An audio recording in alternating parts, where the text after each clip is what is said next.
Hey guys, welcome to another episode of Witches of the Moon. I am one of your hosts, Dia, aka OrioOasis.com. And this week we are talking about, this week is our how to. So, for my how to, I want to talk about how to make your spirituality practical. I spoke a little bit about it in the other video, but I want to get a little more practical on, how to make this feasible. So, regardless of what you spiritually practice, at some point it should be spiritual and practical because religion is just the practice of spirit. Spirit is the practice of taking everyday things and just heighten it to a soul or a spiritual awareness level, right? So with that, most of y'all know I do a lot of witching in the kitchen. I like to cook. If y'all follow me, y'all know I love to cook. Um, but even if you don't necessarily cook your own foods and stuff, you still should know these things. So, and making your spirituality practical, the first thing you should do is learn the uses of herbs. Start with the ones in your cabinets. So start with look at what you got in your cabinets already, okay? And look at what you can get easily at the grocery store, like the dollar store, and look at the actual uses for it, like um, garlic. Well, you can use garlic powder, but that's antifungal. Oregano is antibacterial. Um, Thyme. Forgot exactly what thyme is. Actually, I can look it up. I got it. I got some books here for you. Anyway, I don't want to go into all the different herbs, but start there. Buy books that show the spiritual side of it, but also get books that show the. And I'm sorry that it's rocking back and forth, but also get books that show the practical uses for it. Like one of my books, my long-time favorite books, and as you see, my kids done. And I think I've shown this book before when we talked about spiritual books. Most of my spiritual books that I use the most are actually more practical in nature. So this is one, nutritional healing. Now, in the particular time that we're in now, we're being told to only go seek medical help when it's really, really serious. So, and even in those times, they have levels of seriousness.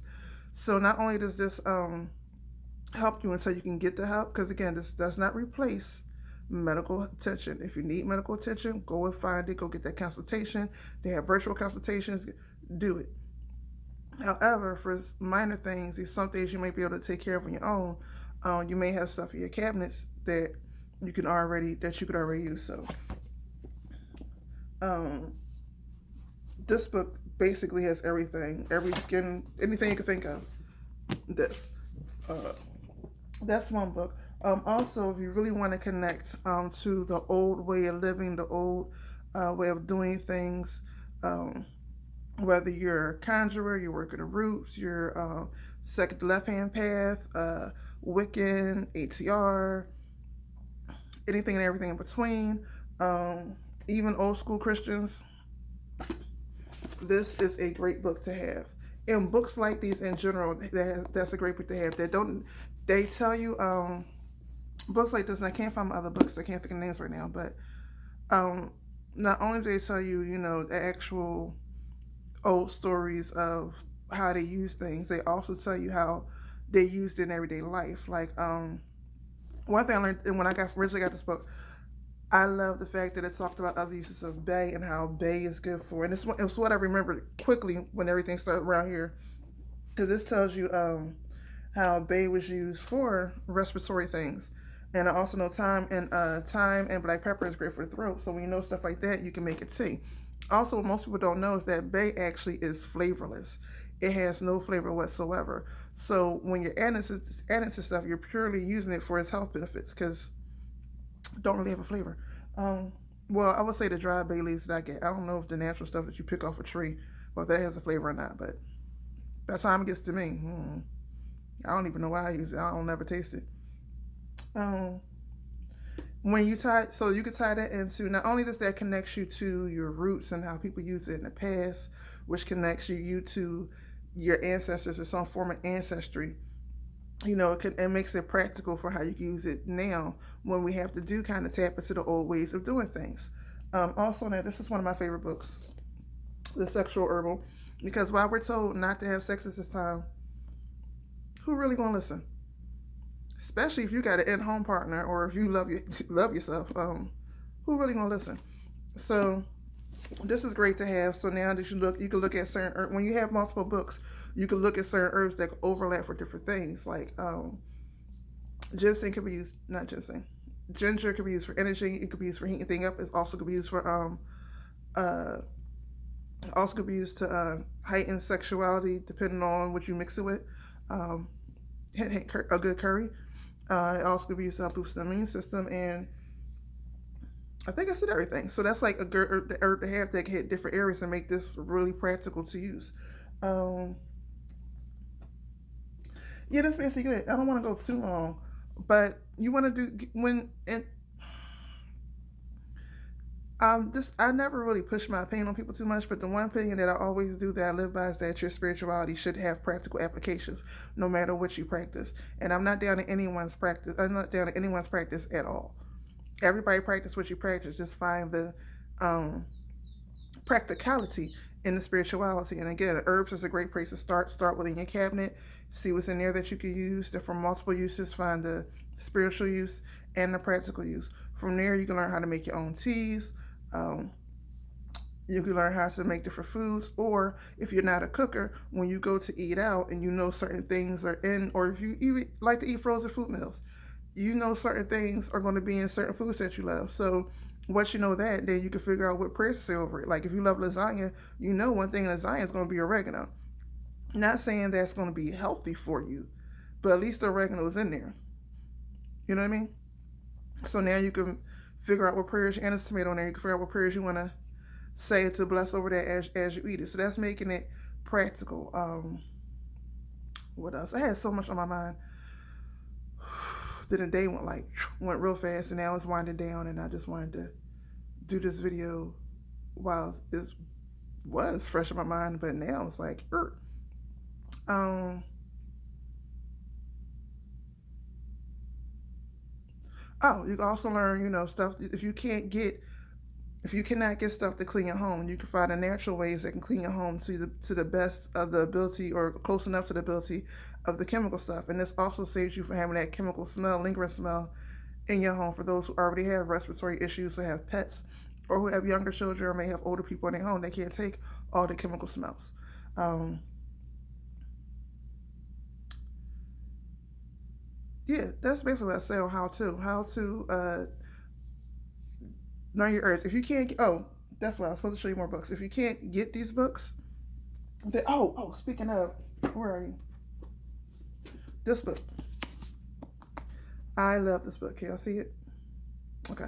I love this book. This book gives you stories about it, and also for those of you who love the Bible like me, it gives you little notes from the Bible. Like this talks about cilantro, coriander.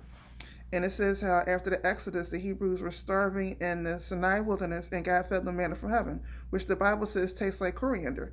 If manna did what coriander does, chances are none of the children of Israel had indigestion. Warm, spicy coriander, a flavor combination of sage and citrus, has been used in herbal digestive aid for thousands of years. Science has lent support to these ancients. So not only it connects you to for me, since I use the Bible in my practice, this connects me to the Bible, to stuff that's in the Bible, but it also makes it practical use for everyday life, and it ends up giving you like a recipe and stuff. So, and it has that for like multiple. It doesn't always talk about the Bible, but it has that for I'm doing it like y'all can see it. Like this one says how farmers have long prized alfalfa plant as for animal foliage, and in the past 20 years who grazed on solids and have come appreciate this herb sprouts well, but the alfalfa leaves may contain in its real healing power. It may help reduce cholesterol. So again, it connects you to a bit of history, and it gives you practicality. These are the type of books that I love that helps connect me, how to make my spirituality practical, and hopefully it'll help you. If you can't get these books right now, because some of them are old and you just don't feel like ordering stuff and having it being sent to your home or going to the store because you shouldn't be going to the store, Google it online. Google the herbs, Google the spiritual, Google the medicinal, Google the health benefits. Google the well, yeah, if you Google the health benefits, it'll give you the breakdown. If you can't get meat, which one of these books was it? No, is it this one?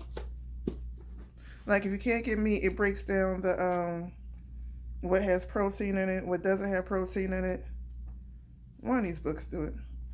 I don't know. I thought it was this one. But anyway, now's the time, to educate yourself on alternative ways of living.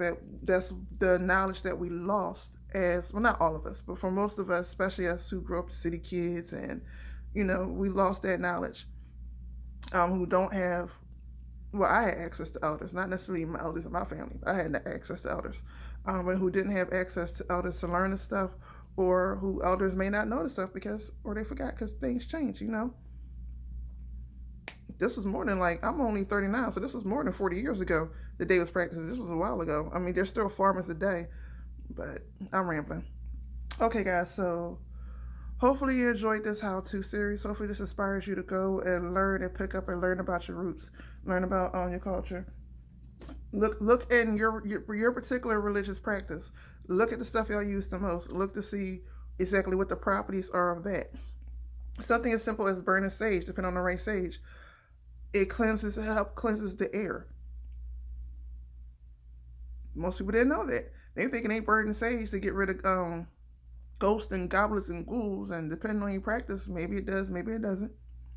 But one thing it does do is it clears out that nasty energy. It clears out the little funk in the air. It cleanses that. Assuming that you open the window so that stuff can get out. Otherwise, it'll just sit on the carpet, but that's a whole other story. Anyway, yeah. So this video has been long enough. Thank you for watching. Don't forget to comment. Don't forget to thumbs up. And don't forget to subscribe. Don't forget to watch everybody's videos. And stay blessed to be a blessing. And I'll see y'all next week. Peace.